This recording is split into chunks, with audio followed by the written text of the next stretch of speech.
In this video, we're going to continue talking about the fundamental theorem of line integrals, and then we'll kind of conclude some thoughts.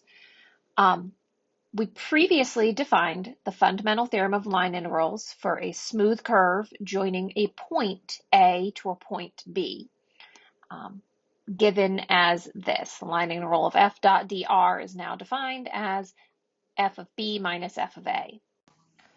From this theorem, we see that the line integral of a gradient field, redefining f as that gradient of the potential function, is very straightforward computation once we know that potential function little f.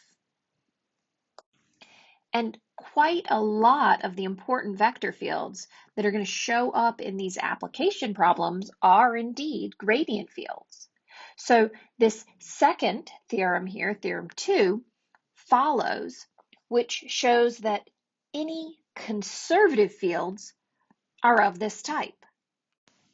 Here we're given f as a vector field, and the components are all continuous through an open, and then we see a new word, connected region D in space. So part of this is that it must be a connected region. So then we have an if and only if, or a biconditional statement, which means it goes both directions. F is conservative, so that force field, vector force field, is conservative if and only if f is a gradient field for a differentiable function, little f. So saying this a little more simply, f equals the gradient of little f. It's my biconditional arrow, which reads as if and only if, or IFF in some textbooks. For any 2 points, A and B in the region, the value of the line integral is going to be independent of path, or has path independence. Let's look at this theorem in an example. In this example, we're going to find the work done by the field where we have a function, and the work we're looking at is the work to move this object along any smooth curve C, path independent, which joins A to B. So let's unpack this a little bit. We're going to find work. Work means we're going to use a line integral. We have a conservative field. The conservative fields means that this conservative field is the gradient of that function little f. So this is equal to my gradient of f. And we should be able to check that, taking the gradient of each of these terms, partial with respect to x, partial with respect to y, partial with respect to z. So we know this is going to be a line integral, and we define our line integral for work as the integral along the curve C of f dotted with dr. Per my fundamental theorem of line integrals, that means this is the integral from point A to point B, my initial and terminal points. Remember, we are path independent, so it doesn't matter what my curve is. It just means that I'm going from point A to point B. So that's the integral of the gradient of f dot dr. And again, by definition, that means the function evaluated at point B minus the function evaluated at point A. My function is just x, y, z. So this is the same as saying, I'll write it this way, x, y, z evaluated at point B, which is 1, 6, -4, minus x, y, z evaluated at point A, -1, 3, 9. The product for that first function evaluation is -24 minus my second product, which is -27. Adding these values together, we get 3.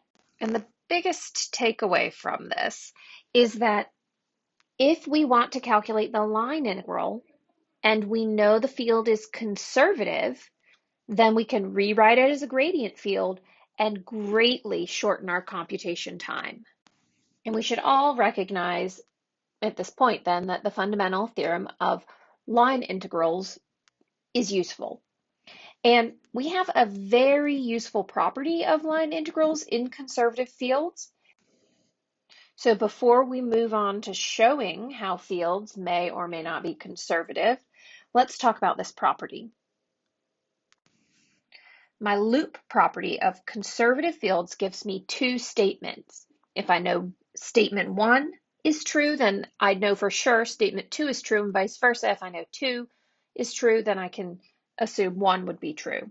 This works when we are dealing with loops of conservative fields. And what a loop means is when my path from A to B continues along and loops back to A. So we create this closed loop.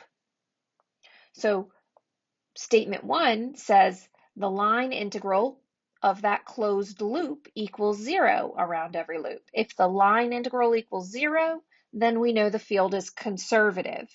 And vice versa, if the field is conservative on that region D, we know that the line integral of some loop, a directed loop, will equal 0. In regard to this directed integral symbol here, this little loop just says, hey, we are traveling in the counterclockwise path.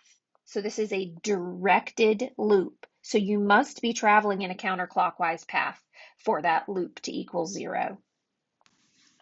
So when we were talking about flux, we said that we had to calculate that line integral in a certain direction. And this little tag, or sometimes it's like a little arrow on there, it's just saying, hey, we're traveling in the counterclockwise direction. So we have one set of paths here. From A to B, we can travel along C sub 1 and along C sub 2. And what this picture or diagram is saying is that traveling along C sub 1, I could reverse C sub 2, negating it, and reverse C sub 2 and create a loop. And if these are both path-independent line integrals, this should make sense why it should work, because they would be equal. So plus this value moving from A to B, and then minus that same value moving from B back to A, those would be opposite and equal, and therefore cancel out and give us 0. So more briefly, we had a conservative field, which was path independent. If we have a conservative field which is path independent, we can create a loop line integral value of 0. So we had 2, we turned it into 1.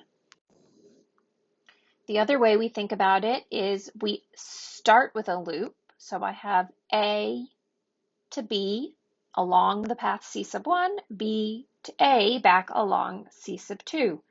This is a loop.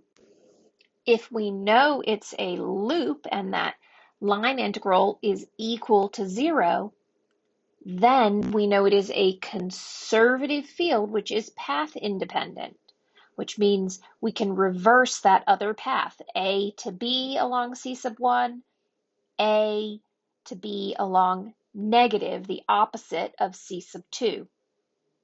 And those two paths would have the same line integral value. So let's look at one more piece here. This kind of summarizes all of what we've been talking about. Notice we've got these biconditional arrows, which means they are if and only if, which means that in either direction, each of these implies the other two. So if you know that the vector field is equal to the gradient of a potential function, then you can say that vector field is conservative and that the line integral along some path C over any loop will be equal to 0. So all three of these mean the same thing.